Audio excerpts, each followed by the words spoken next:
And welcome to another episode of The Pedophile Huntress. Today, I'm very fortunate and very lucky to have Mary Knight with me today. I've tried for some time to get her. She's a very busy advocate, and I'm just so proud of the work that she's done. I'm so happy to have her here. She has created on her own, she has her own production company, and she has created many full-length documentary films that I will put in the description after we're done with this today. One was titled, Am I Crazy? My Journey to Determine If My Memories Are True. I know all of the listeners out here, probably without exception, have had that to face in life. Doubt is a very big thing that tries to bring a lack of vindication to our stories. She also has a YouTube channel that she has, about 10,000 subscribers with. She's told her story on many platforms, of which today I'm very pleased to have her. She's had millions of views and people listen to her story. And I'm just so pleased with all the work that she's done. She's also authored a memoir called My Life Now, and she will be talking about these things today. But that book has also sold many times. So I just want to welcome you, Mary. I'm so excited that you're here with me today. Thank you for your time. Thank you. Yeah, of course. One of the things I noticed, Mary, is I want this just to be really, I just like to chat through our stories. Telling my own story, it took me years. I'm 61 now. And when I found your story and listened to it, I was taken aback by the many similarities that our story had. Oh, And it made me really think about darkness and how darkness plays out in lives. Evil repeats, right? It's not like I've learned after listening to these stories through the years that evil isn't very creative. While people are aghast and taken back by the stories that we say, it's remarkable how death comes through and all of these things come through. There are these common themes that I just want to say immediately in sisterhood. To me, I just went, yep, yep, yep. It's really something. And then when other people listen to us, they're thinking, what the hell? How could these things be true? But when I listened to you, it was like, yep, yep, crot. I mean, it was almost like checking boxes of, mhm. wow, we had such common themes. So I honor you for everything that you've done. Thank I you. think it's really strong and wise of you to use the right words that you've used. Often when it's incest, I find that people don't use words like sex trafficking or satanic ritual abuse. They call it family matters. So, and you though, yet yesterday listening to you, and I followed your story for years, you talked about I've been sex trafficked in my childhood home, outside of my childhood home, at my grandparents' house, in a motel room. I want to start with, well, there's so many things I want to talk to you about today. What made you call it sex trafficking and not just family stories? Oh, that's a good question. And I will start, as I usually do, just saying I really have a good life now. So I Yes, want I people to love know that. that I'm very I do happy too. here. And that is a beautiful Yeah, thing to say. I'm 100%. We are here in testament to you can live a good life yes, and tell the truth of your past. yes, yes. Um, I had said satanic ritual abuse and or ritualistic abuse. And then I was trying to get a fiscal sponsor for my film, Am I Crazy? My Mm. Journey to Determine If My Memories Hmm. Are True. And I talked to someone who told me about Shared Hope. And Shared Hope is an organization that helps survivors of human trafficking. And I said, well, but I wasn't trafficked. And they said, well, you just told me you were victimized in child pornography. Well, I just didn't know because I was like, my parents were the ones who did it. So I didn't know it counted as child sex trafficking. And that happened in about 2014. So, yeah, and then Okay. And I went it to, isn't that, yeah, oh, go ahead. I'm sorry. I went to the Shared Hope conference, and then the next year I spoke at it. And yeah, go ahead. Well, I just think that's brilliant because you said somebody had to tell me because you were like, I wasn't sex trafficked. And they're like, well, money was exchanged for sex with a child. That is a very strong definition of what happened to you. But I think, isn't that interesting that even you, because I just thought when I first heard your story, I thought it absolutely is sex trafficking, but we just call it matters of the family. You know what I mean? Like you even saying to that person, well, I really wasn't sex trafficking. They're like the very definition of what you just shared with us was sex trafficking, because part of your story is you even saw money being exchanged. And this went into your teen years, right? Mm-hmm. But it started very young. Hmm. Hmm. Yeah, and Right. I say, I've even had a talk that I gave that I titled "My Parents Were My Pimps," because that's really it. My Right. parents were pimps, Yeah, and I love that. And your parents were your pimps. yeah, Isn't yeah, that true that these are just such strong things that I think in the past, Mary, people have not put these words to it. And one of the profound things that you've done to help victims of childhood crimes that are of a sexual nature is you've given it the right words, sex trafficking. Now, the satanic ritual abuse, while my parents were very dark, I really believe they really had demons with them. I've never called that, satanic ritualistic abuse. However, my story is very similar to you. You talk about these very dark things that they did. Your sister dies when, they didn't murder her, but she dies at 11 of causes. I think it was cancer, you said. And then they put you in this coffin with her. There are these themes. I can remember my mom saying that I was holding the scepter of Satan and praying over me. And so here's another common theme that we have. And so talk to me about, how did you categorize this as satanic ritual abuse? Because, we just call it dark, like it was just dark. But I love that you've given it these strong terms that really it's true. They're true. So when did you start calling it that? really right at first. I In 1993, I met with my aunt, being that was my father's sister, and Okay. she had told him what had happened, and that she told him she was sexually abused by their grandmother. And he didn't believe her, and he was just never going to see her again. So I called her up and asked if we could meet, and we met for lunch. And when she told me about it, I think she used that term, and she told me about Okay. that it was that I had witnessed it. She didn't tell me that I had been abused, and I at that point I had there was her and two of her children who had memories of ritualistic abuse, and also my father's brother's daughter. So there were several relatives. So then, Okay. when I was starting to remember, I had all these ways of verifying, and they wouldn't tell me about the abuse until I remembered something. But there are several things you mentioned: being placed in a coffin, um, the mutilation of my sister's body after she died, and the um,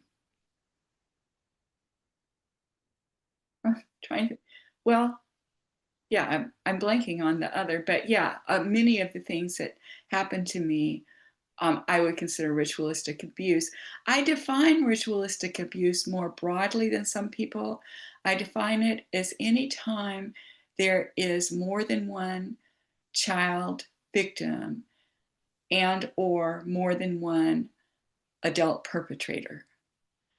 And so Yeah. some people call that Oh, organized abuse or child oh, sex okay. rings. I've also heard child sex rings, um, Right, right. but it's the I same think it's thing. wise of you to say satanic ritual abuse, because I tell you, no good godly person is going to be part of this, right? Like, to me, it is an organized ring of Satan because of the damage that it exposes children to, right? And Oh, yeah. who else comes up with such a wonderful plan that says, I'm going to do this to you before you ever have the right to choose?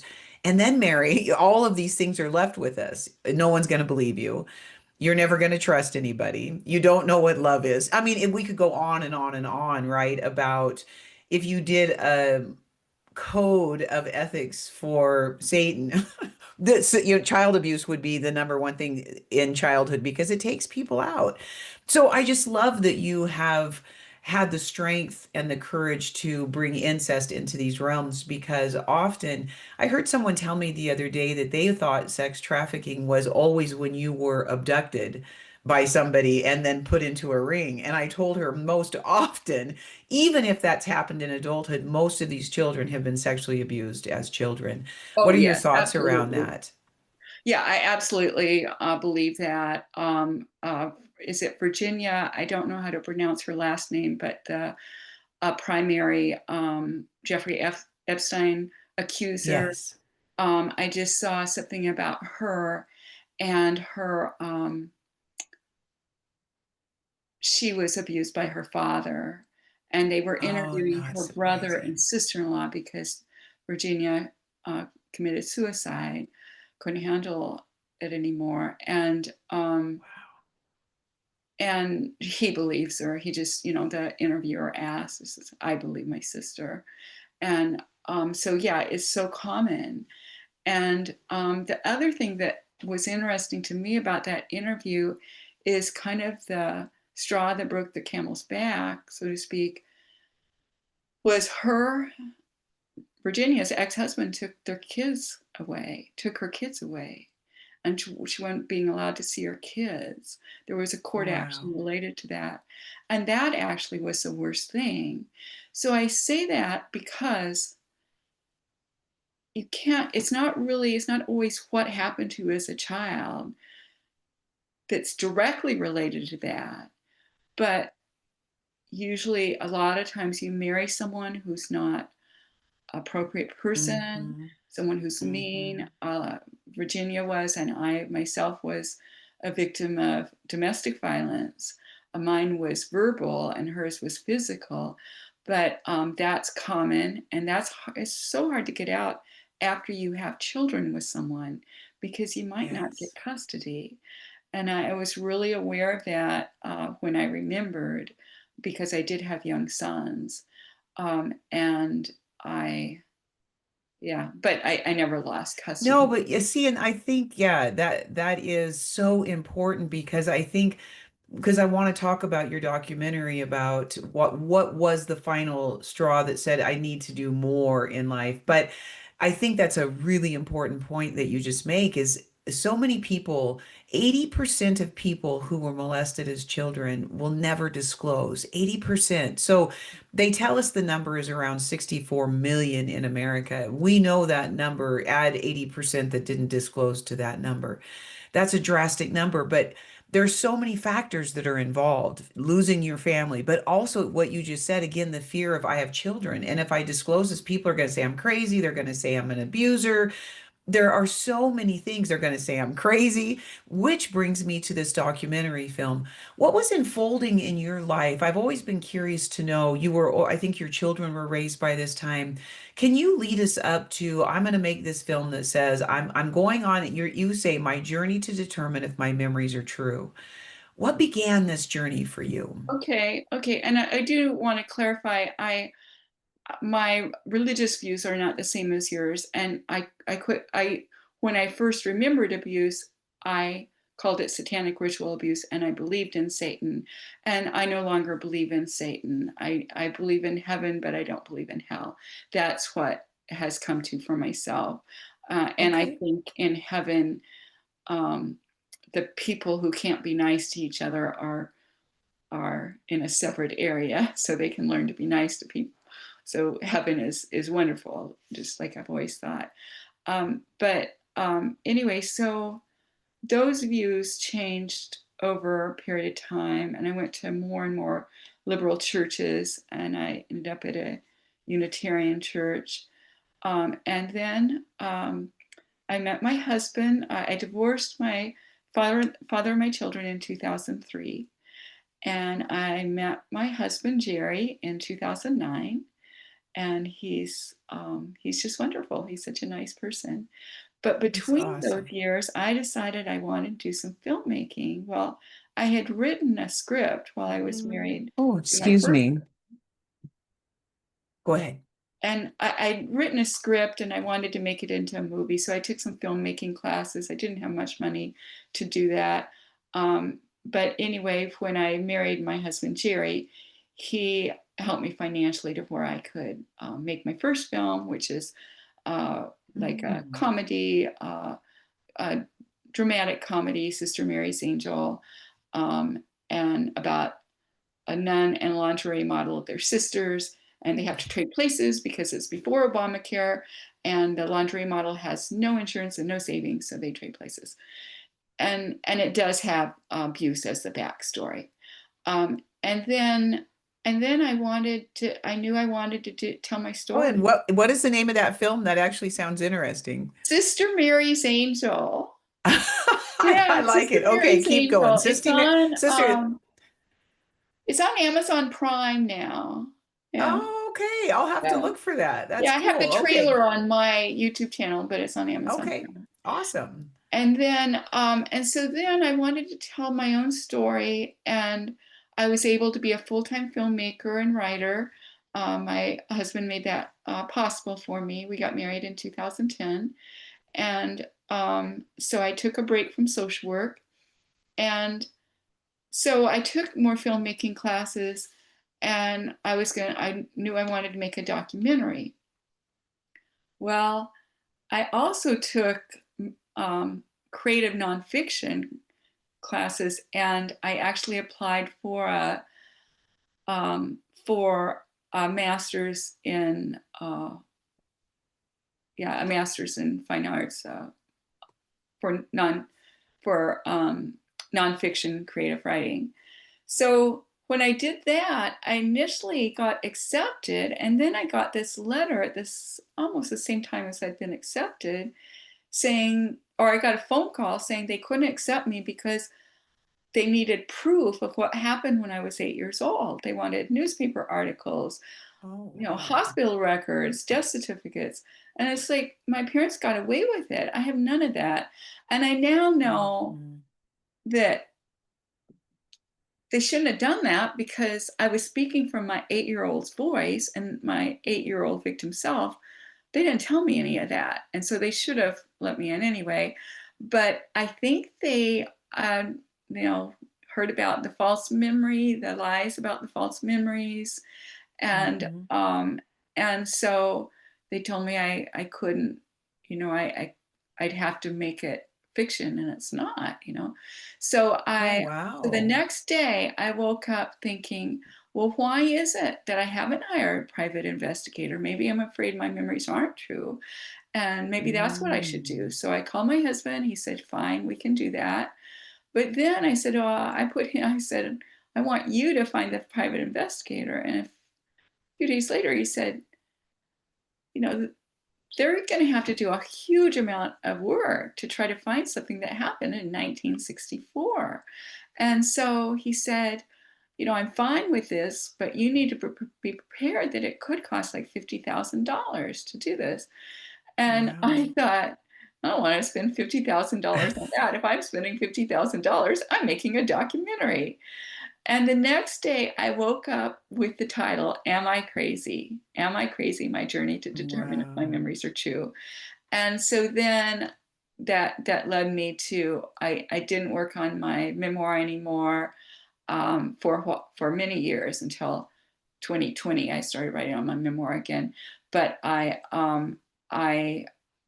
did the documentary, and I couldn't interview my parents because they were deceased.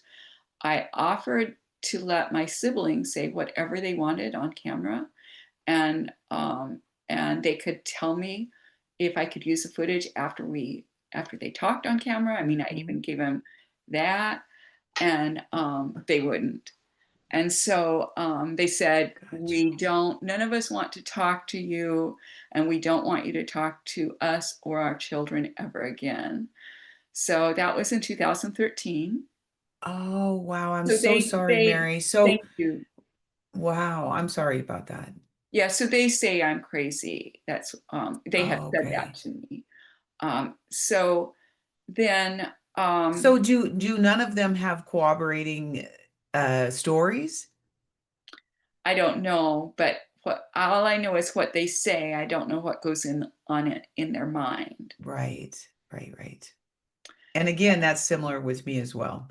Yeah. At one point in our past, we all did talk about the abuse, and then only one sister could stay with it. The other two just completely denied it, which Oh, again to me is the most fascinating piece to this, how our minds try to betray us, right? And so I think yeah. it's just absolutely strong of you then to go to this woman who was the wife of the man who created the false memory Oh, they founder. created it together. They were co-founders. Oh, okay. Pam Okay, they were Fry and co-founders. her husband were co-founders. He wouldn't sign a release, and he actually was in the room during the first interview, which was no fun.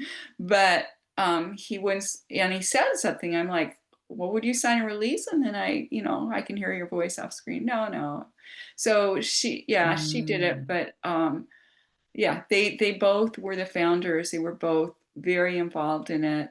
And it did come out in my documentary, but that they got a list from um, I can't remember his name, but from a psychiatrist who already had a list together of people who said that it's okay to be a pedophile.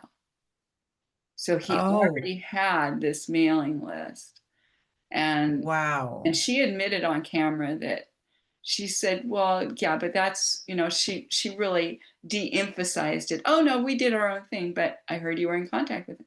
Well, yeah, we had some contact, but so So really the we did. well, this is interesting because the false memory syndrome or foundation or whatever they created, in which my father actually was a part of, I Mary. think my He was parents a did. paying member of this.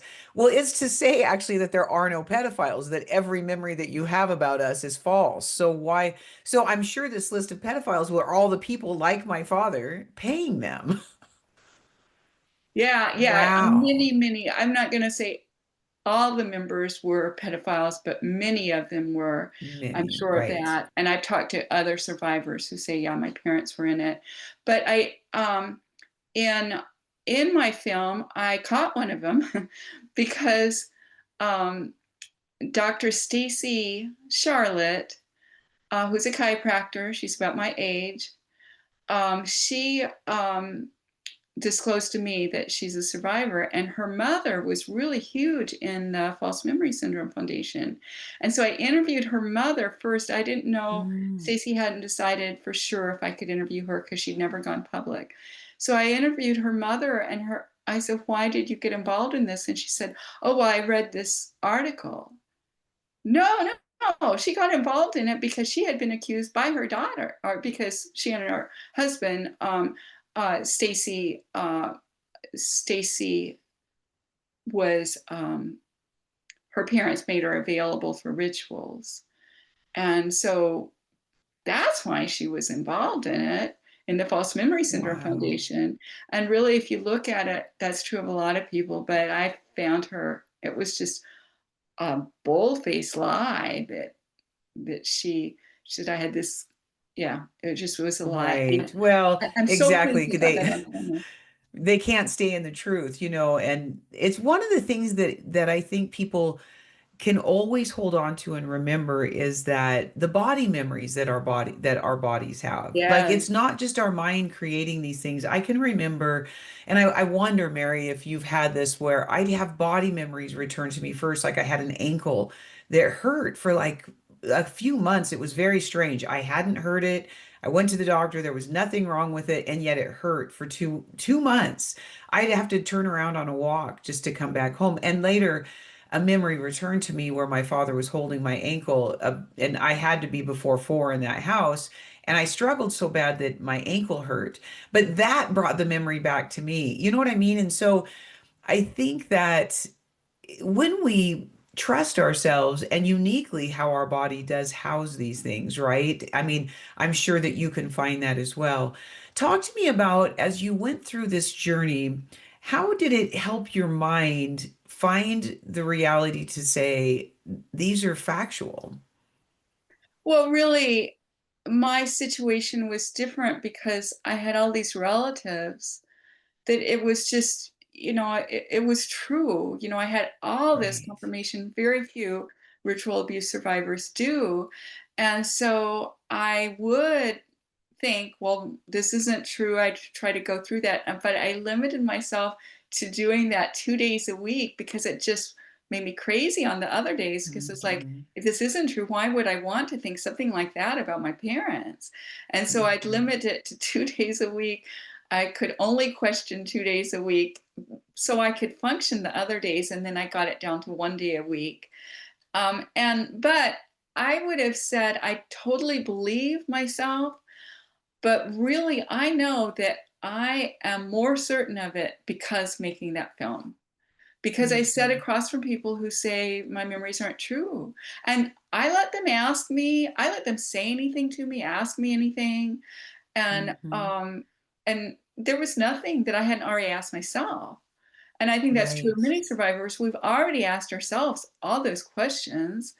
And so, but going through it, my health got better while I made that Oh, is film. that My health got a yes. lot better. Mhm. Um, I started included in that, like I couldn't carry my suitcase. My husband had to carry it for me at the first of the film, but by the end of the film, I'm carrying this big suitcase upstairs. Oh, it's And beautiful. um, and and the other thing related to health I wanted to say because it was so recent. 2 days ago, well, I still have pain, not very much. I used to have fibromyalgia, and I have a couple of places of pain. One is my right hip, and so I have had memories of what happened to my sister's body after she died. Because, and I've known it wasn't me because I would have more scars, but also some of the things that happened that I'm kind of reliving would have killed me. But Mhm. my, sister was already deceased, and they, and in fact, they did it to her or made me do it to her. Really mean. But it was just 2 days ago. I thought of this. It's so obvious, but when they were doing that to my sister's body, she wasn't there. She was in heaven. Right. And that Isn't that realization beautiful? was You so good for me to just go, they tricked this little yes. kid into thinking I was injuring my sister and I wasn't. And so that is helping Mhm. that pain go away. Oh, It's that's just kind of a beautiful. sweet And little. yeah, no, I think it's huge. I think that's really huge. I have a very deep faith and I do heart healing work with kind of bringing Jesus with me. I've done it for years and years and years. And one of the things that I really felt too, Mary, again, this is just very similar, is that the woman that my father murdered, he really spoke to me. She's with me. You have to let that go. She's with me. And it's kind of the same thing. You know what I mean? She's happy now. That all ended for her that That's day. wonderful. And it is a beautiful way to look at it. But so going back to one of the things that you were talking about, because there's so much work listening to you. One of the things I kind of heard the hint at is I can remember my counselor saying to me one day, I had to go to counseling for many, many years, and he'd say to me, Jody, who are you trying to prove this to? Hmm. And, honestly, it was to myself. And I heard you kind of hint that Yeah. I knew it was true because for Hmm. so many things, like the body pain, I would have pain in my groin area when I went by a Yeah, house in childhood, and I knew what he was saying to me. You're really trying to convince yourself that it isn't true. It absolutely. isn't that kind of some of it too? Oh, absolutely. We don't want to believe these things about our parents. And my cousin, my uh, father's brother's daughter, was the first one to remember. And she remembered incest by her father first. And I went out and saw her. And and my parents wanted me, it was so odd because my parents wanted me to go out and see her and see if I thought it was true. And and then when I did think so, then they wrote this condemning letter. My father wrote this condemning letter to his brother, and as it turns out, my father was just like it. But anyway, the when I went out there, I told her, I listened to everything. I said, I think it's true. And she got so sad because she didn't want it to be true. Mhm. Everyone, I mean, you, you can't be raised by someone without having affection of some sort, Right. or trauma bond or something, but you have that. And we're taught to feel sorry for our abusers and all that. So, Mhm. um, so yeah, no one wants to think it's true. Um, Well, it's very true. And the narcissistic nature of pedophilia, it's all about them. You know what I mean? So as a child, we're groomed to only think of them and never Absolutely, think of our own needs. You know what I absolutely. mean? We don't even question it. Like I heard you in one of your interviews say, "Well, I was a good student because I didn't live like it happened. It was our normal, Mary." What people don't understand is when it is constant, it's just part of your daily. It's part of your family. It's part of your dinner table. It's part, you know what I mean? It's part of everything. My parents did Bible study. I mean, they were very religious people. And that was another theme that we had the same was you said from the outside, you could never see in, right? No, no, you never could. And also, I didn't remember it except for while it was going on. I didn't even remember it except for while it was going on. And so I could go to school and do other things because I did. It was only while it was going on that I was aware of it. But yeah, I met back up with. I went to a high school reunion 2 years ago, and my I had asked. Was always trying to convert people in the conservative church I was in. That's what we were supposed to do. And so I talked to someone when we were in high school sewing class together, and um, she said yes. She I asked if she'd come over to my house for a Bible study with my father. And I was Mhm. actually asking one student, the other student said, "Oh, I want to do that too." And the one who said, "Oh, I want to do that too," was baptized by my father. And so when Mhm. I told her what happened to me, I didn't know if she'd believe me. Well, believed me immediately. And she does believe in Satan. And she says she teaches, like, she's very active in the same church I was raised in, Church of Christ. And she teaches the Wednesday night third grade class or whatever. And she Mhm. says one time a year she comes in and she wears horn and red and all that. And she says, what does Satan look like? And if they say it looks like you, how you're dressed, she says, no, it looks Satan looks like how you're dressed because Satan tries to Mhm. hide. And so she just was saying she could believe that my father was evil. She Which just, is good because, I had a really close friend in high school, and when I told her she didn't believe me, she didn't want to believe me.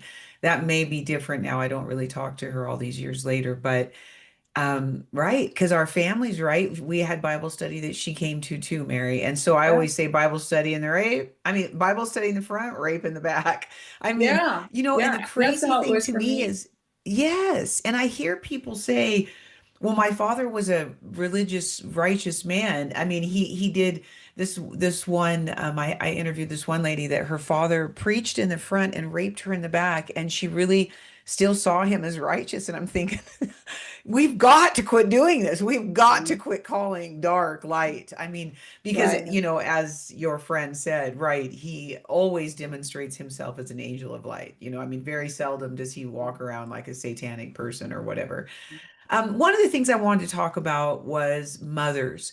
I know you and I both have interviewed Russell Stagg, who is this very, Yes. yeah, very strong man who came out about the sexual abuse, a lot of sexual abuse from his mother.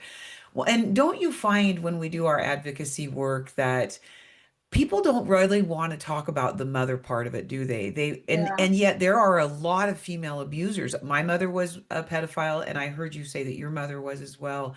That, I don't know if that happened to my mother, but why do you think that society at large, we cannot grasp it's hard enough for them to entertain that incest is real and alive as much as it is, But then when you introduce mothers into that arena, don't they have a hard time with it? Yeah, they do. And I thought about not including anything about same-sex sexual abuse, so abuse of me by women. And Hmm. I decided I had to. Someone in my writing group came up to me later. I was in a writing group, and she said, I just want to tell you, my husband had an experience like that. It was his youth minister, but he doesn't tell anyone. He Mm. can't tell anyone, which, I haven't. But I thought, he's not telling people because it's same sex. And this man, he's a married man, married to a woman, and that's embarrassing to him. And I thought, yeah, I got to go ahead and tell about the abuse by Mhm. women. But I actually made a film, Why My Mother Molested Me. It's just a 2-minute Yes. film. It is on my YouTube channel. And what I tell is about my mother. I know what happened with my mother because she kept having sex with her father. I saw my mother and my grandfather have sex. And this would happen when he came to visit. And I think my dad would be at work. I don't know where my grandmother was. I don't, maybe she was asleep. I don't know. But they would give me chocolate chip cookie dough and put me there at the kitchen table so I could eat it just to keep me occupied. But then eventually her dad wanted me in there too. So, and her father died when I was 6. So this was young abuse. But Wow. my when I was molested, my mom was really mad Hmm. that I was molested, not because she was concerned about me, but she didn't want to believe that her daddy had anyone who was his special little girl but her. I mean, that's how And sick you, that thing is. I have to be special. I have to be special. He told me I was special. And I think that I just watched mm, the documentary, no, the movie, The Tale, Tale, The Tale, which came out, I think, in about 2017. But it's um, about a documentary maker who told herself she'd never been abused, but then her mother found this essay she wrote when she was 13. And it was about her relationship with a man and a woman. And she told in there, and the teacher, obviously, the teacher, when she read it, she's like, but, if this is true, it's abuse, but obviously it's not true because you're too well adjusted for that to be true. It's like, and did not tell the parent. So, anyway, when her mother found it, her mother was just so enraged. And so that's what the film's about, is this filmmaker um going through the steps to recognize how groomed she had been. And what I like about it is it includes that, because she's like, well, he didn't do that to anyone else, because the investigator's saying, well, we need to know because he's probably done it to others, probably still doing it. Oh no, I'm the only one he did that to. And so then right. she had to acknowledge, I'm not the only one. She talked to one of the other girls, who this was a coach. She talked to one of the other girls who'd been abused, who hadn't been abused, but he had looked at her in a sexual way. And then her parents were protective, and she never went back there again. But uh, it really went through that dynamic of you think you're in Mhm. love with your abuser, Right. and you think your abuser is in love with you. You know what, Mary? See, that I try to chat with people about that and they cannot do it. When I say things like, I'm sure, especially when it's your father, you went to this secret love place. It's a love affair. If they're doing it right, and which most of them are, right? It's classic abuse. It's such classic abuse. They want us to believe we are the special one. We are the only one that's in this love circle. And so they're not discriminatory, though. They will abuse anybody. That's what people don't understand because they don't have any love in them whatsoever. But I think you are so wise in saying that absolutely they bring you into this love nest. Like a dog, when a dog is abused, Mary, a dog will run and hide and not want to see that person. When a child is abused and groomed with these dark people, the child actually returns because we've been groomed to, we've been told it's love. You know what I mean? You'll be, and if they can't use you, they won't look at you, which can be a very painful thing in a home of incest when you're ignored because the other child is then favored. You know, all of these things. I thought it was interesting. I wanted to just again really validate what you were saying about mothers. I remember when I was a teenager and my father came into my room, and my mother somehow found out. She was enraged again. I mean, she was always part of my abuse since the early days because I think she didn't want to share my father in any way. She had to be a part of everything. But then she was enraged, and then we had to do more things in their room with them together. Because again, it's so vile, but it's the truth. It's like what you say. They have to, it's just narcissism on steroids, isn't it? I don't know how else to explain it because it's really hard to describe an evil mind. I don't know how to It describe it is. really. It is. Yeah. And uh, one thing I'm real aware of is there's a lot of competition between women in an incest Mhm. family, and sometimes Yes. that carries on until you're in recovery. And I've seen that some even among some advocates, some Yes. people who are healthy enough to tell their own story and be advocate, but there'll be some jealousy between women. And so Mhm. I've tried to be aware of that and try to stay away from that myself. Um, but it's so strong because It you're is really so, so competing for strong. one man. You have these Hmm. with your sisters and your mother. You're competing for him. And I remember once I was I've done a lot of different types of spiritual healing, and one was I've gone to, like I went to a 5 day silent retreat at a Buddhist monastery. And um, I was there and I just started crying and crying and crying. And I had this image of me just trying to break into this bank vault and doing everything I could to get in. And it symbolized me trying to get love from my father. And then I got in and it was empty. Right. Wow. Yeah, Yeah. that's a beautiful imagery of the truth, right? These people are tombs. We give, right, what we have in us to give. And so when they're giving these things, I heard somebody one time call incest a gift, and it's this gift that keeps on giving, but then you give the gift to that person and that person keeps giving it.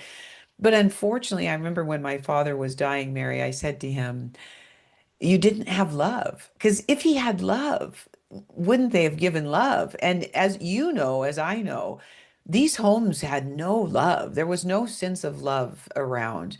What do you think about that? I like that I did things on camera. And so I did some work, some healing work on camera in Am I Crazy?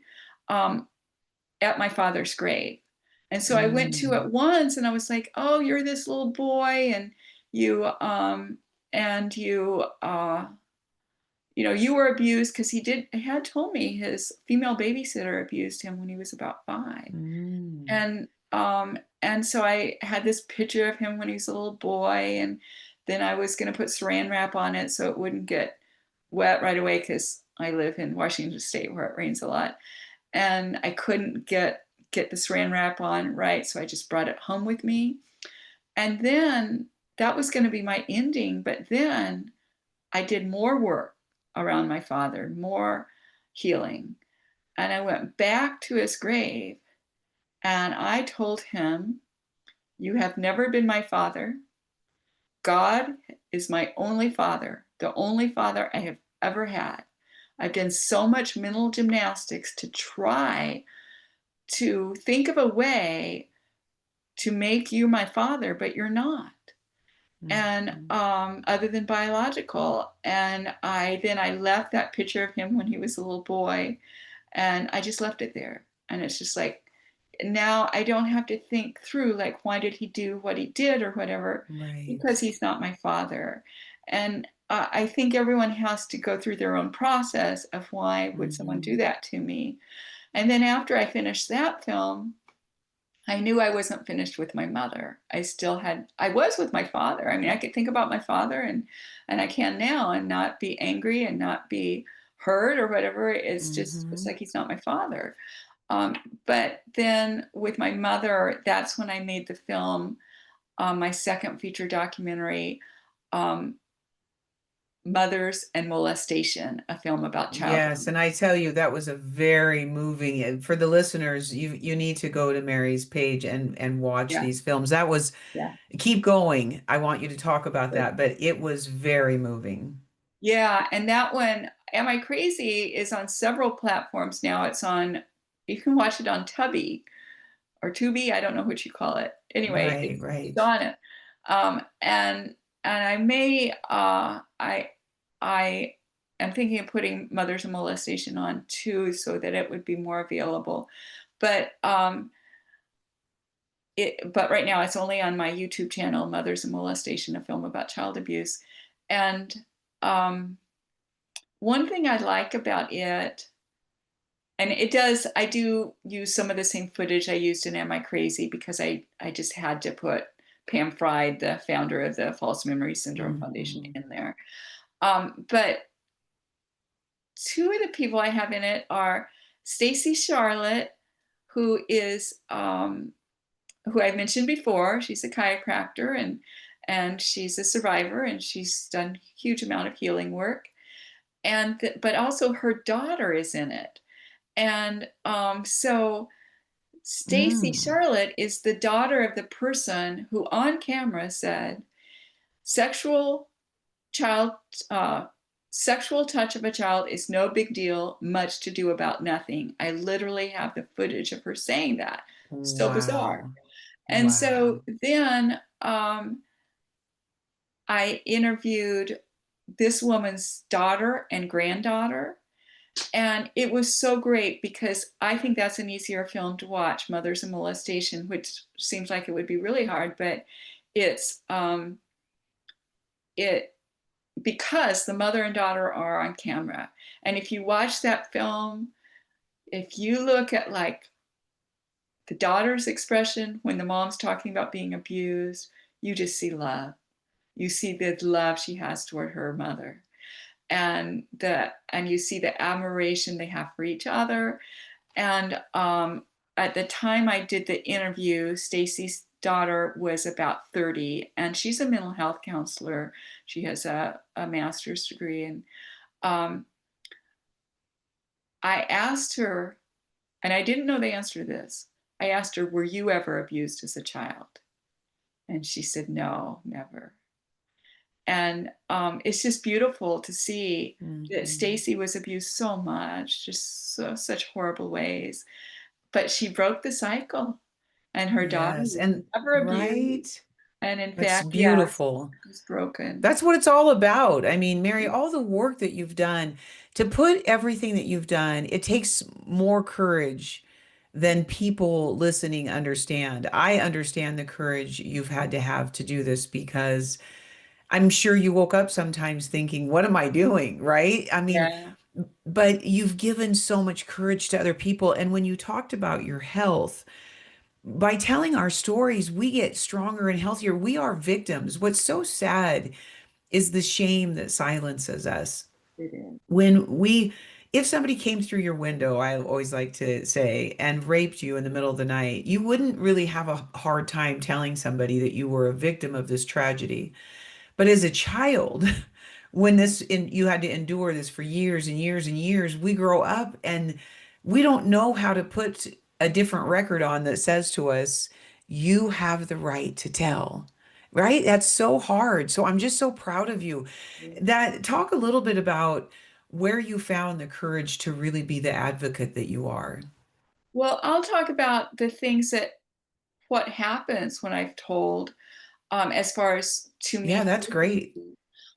My husband, I have such a nice husband, I but love he that. knows that I'm not going to be doing very good the day after, or maybe the day before. I mean, well, especially the day after. Um, so even this podcast, it may get to me some, and he knows that. He knows I'm currently on a podcast.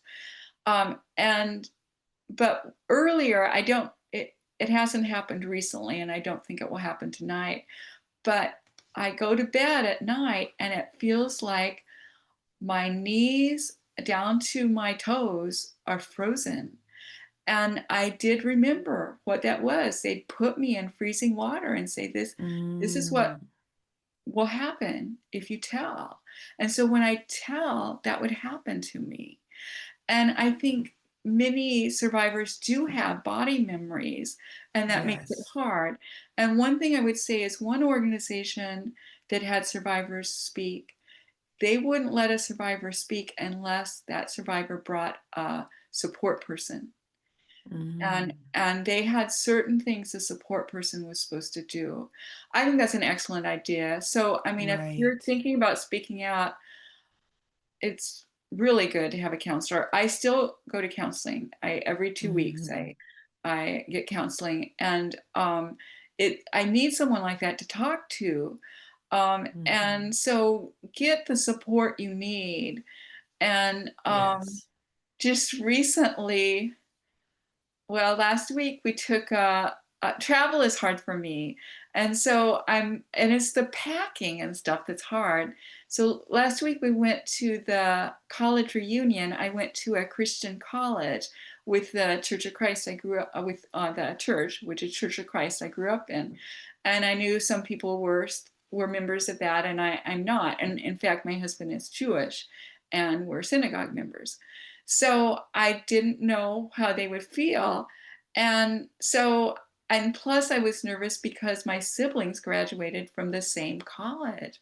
So, there was going to be there people for my 50th, there'd be people for one of my siblings' 45th there too, but my brother didn't come. But anyway, people who knew him were there. So I was nervous for all these reasons. So I gave myself a break, and it's like an hour and a half to 2 hours to drive to the Seattle airport from where I live. And I stayed in the hotel the night before.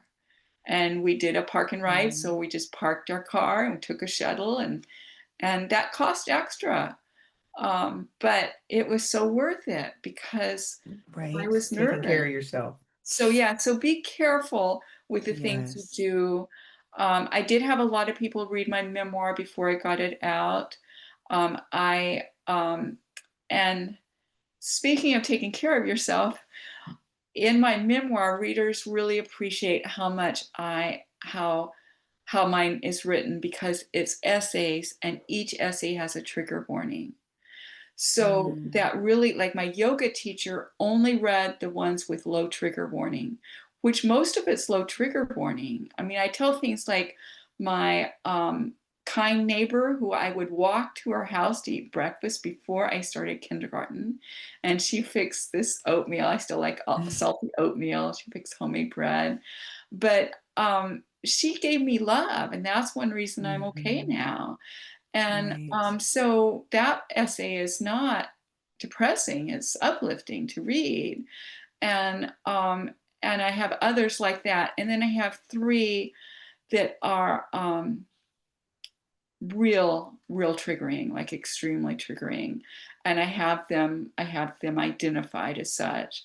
And I don't, but one reason I'm glad I wrote them is I don't need to tell the details of that horrendous Hmm. abuse. And one is on examples of child sex trafficking. One is examples of ritualistic abuse, and the other one is my parents were KKK members and pedophiles. So it's about the connection between child sex trafficking and the Ku Klux Klan.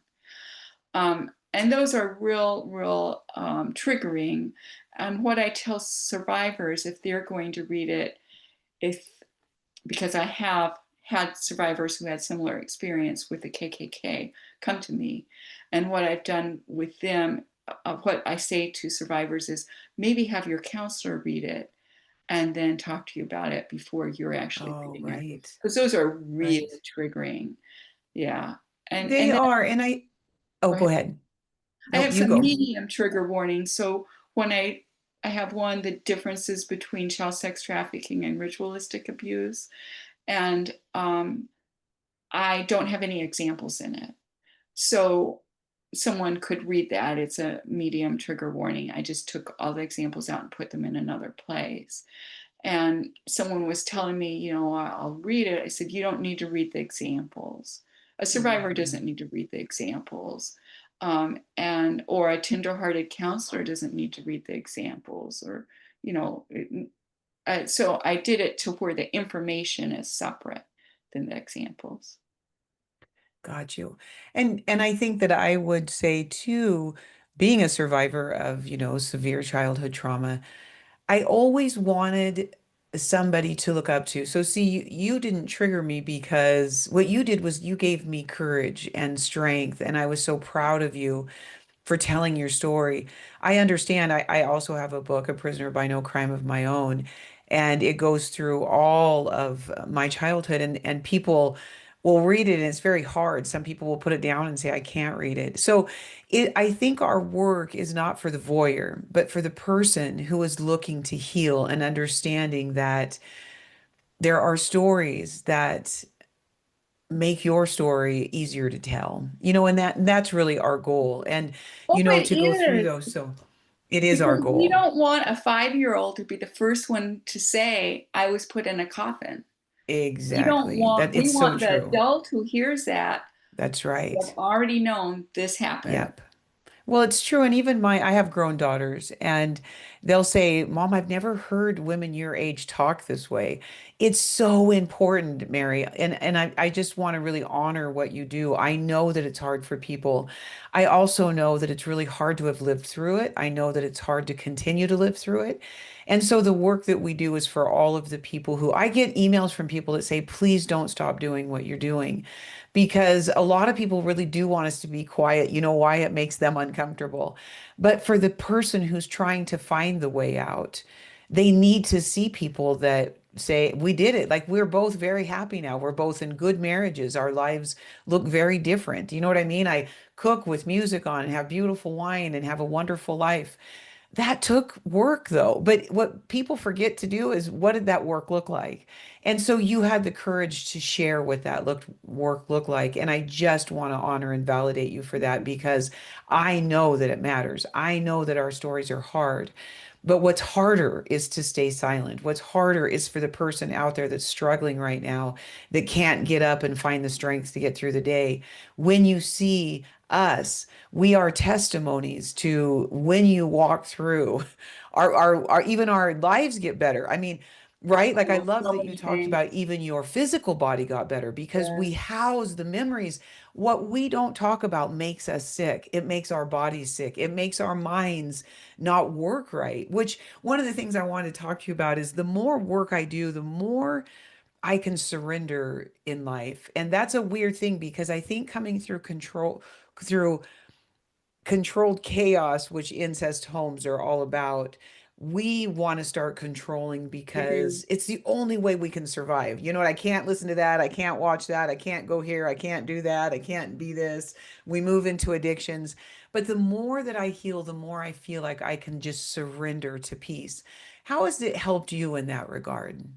Well, a recent example was going to that reunion, Oh, that's and cool. no one else signed up to organize the reunion. So I, in fact, was organizing the reunion, and I don't have some of the same beliefs as I did when I went to that church, including, as I mentioned, Satan.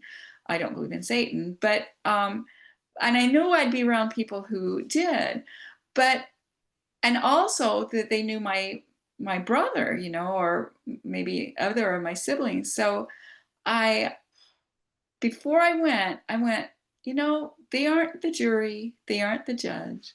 It doesn't Mhm. matter what they think. And I stayed with Right. that peaceful place of, Yes. I don't need to convince anyone. It doesn't matter what they Right. think. And and I didn't even try to figure out who believes me and who doesn't. Although one of one person I knew in college, and I really thought he had good parents, and I because I'd met his parents, and I asked him would he read my book ahead, and so I knew there was someone who had read the whole book, and that was Mm, really nice that he had done that. mhm. But you know, I am more peaceful. I wouldn't have been able to do that earlier. And I was able, and actually, the weekend was so good for me because it reminded me some of the good things about the church growing up. I still love to take communion, which they did try to ruin communion for me, and they didn't, and so I was able to take communion, um, and I sat over to one side and looked out the window across campus. It was a really nice moment. The singing was so good, and I heard the song Goodness of God. I'd never heard that before, so I've been playing that on Spotify. And then I've been playing songs about, I really like If Heaven Is As Real as I Believe. I really like that Mm. song. And so I think that helped me get to the point of just seeing my sister was in heaven while this was happening, and Yeah. helped me to heal that she wasn't hurting, and there's no need for me to hurt anymore from this thing that happened so very long ago. Um, And that's so beautiful. One of the things that I heard you say, and you've done so much work and I've watched all of it, but I heard you say, I heard God tell me that you didn't do anything wrong. And I've heard that too, Mary, and I really wanted to. I know we're coming up on time. I think it's so important because when you come through homes like this, the message that's left to us is if there's something wrong, you're the something wrong, right? And so it's such a beautiful thing. I've heard God also tell me you didn't do anything wrong because abusers make us feel complicit with them. We are not separate from them. One of the biggest things that God has really taught me is that place of boundaries, that where I stop and they begin, and all of those places, because we're so enmeshed with people. It's why we become dictators to pleasing other people. It's why, we almost covet what people think of us. And when you become separate, and when God tells you, you didn't do anything wrong, man, I'm really sorry that you went through all that stuff. It changes you, doesn't it? oh, it's really a nice feeling. I don't, I still felt guilty about what my parents did. Hmm. I didn't get over that until I made my film. And I think for me, since my parents hurt so many people, so many child victims, that I felt like I wanted to do something really big to impact Mm. society. And when I made my film, I feel like I have. And so that was good for me. And I think everyone has their own thing that Right, related right. to that. It's really beautiful. Well, now that we've come at the end, I always like to give my guest the last minutes to say anything that is important to you, what you're working on, anything that you'd like to leave.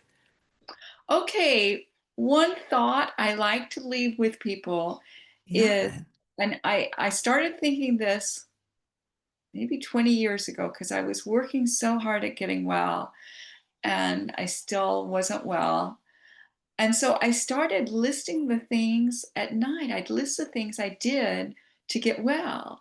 And I started considering my healing work my part time job. And so instead of Oh, that's feeling that cool. night like, wow, I didn't get that much done, I'd be like, oh, but I listened to a meditation tape, It's 2 hours wonderful. today, and I mean, things I did do, I'd give myself credit for. And I Hmm. think, like the check's in the mail. And the check really was in the mail because I'm very healthy now. I'm more healthy It's than most women beautiful. my age, than the average woman my age. I'm more healthy. And so I leave with that thought that you may be doing a lot of healing work. It may seem like you're not making much progress, but if you keep doing the healing work, then the check really, really, really is in the mail. And the other thing It's I want to say is in my memoir, one of my longest essay is how I healed. And it's how I healed from fibromyalgia and trauma-induced chronic pain. But really, even if you don't have, many survivors have pain, but even if you don't, it's also how to heal your mind and your emotions. And so I really like survivors to see that. And if you email me, which I'm going to ask Jody to put my email address in the Yes. description. So if you email me, if you can't easily afford to purchase my book, just email me and I'll give you a free copy, a free PDF copy. I'll email you a free PDF copy. But also, my book is available anywhere books are sold. So it's My Life Now, Essays by a Child Sex Trafficking Survivor. And it's available on Amazon. It's also available any other place. You can go to your independent bookstore and they will order it for you. They'll be able to order it. And oh, and I guess I just want to end because I've talked about heaven, but my last, the, they're all essays, like nonfiction essays, except for the last one. And the last one is a short story, a fictional short story, but it's about my angel connection with my mother. And it's Mm. it's a sweet story. In it, like, my mother demands to come down to earth to fix everything. And so you have a 7-year-old mother and an adult, myself. So I'd love for people to look at that. My book's available on Audible, on Spotify, and yeah, and I especially like people to listen to that particular one, Ruby's Heaven, because I have a friend who's an artist who's a actor, and oh, she did so good on that. It is so well read, and she got a little girl to do the little girl angel voice. A friend of hers had a Mm. daughter, so it's just really sweet to listen to. And that one is the audio is on my YouTube channel as well. And so going to my YouTube on my everything on my YouTube channel is free to watch. Awesome. And I will make sure to put all of those links with Mary's email in the notes. Mary, thank you so much. And again, just continued success to you. Continue on fighting the good fight. Thank you for being with us today. Thank you. Thank you for being with us today and listening. I want to remind you that religion causes orphan slaves, not sons of God. If you like what we're doing, please follow us, subscribe, and share.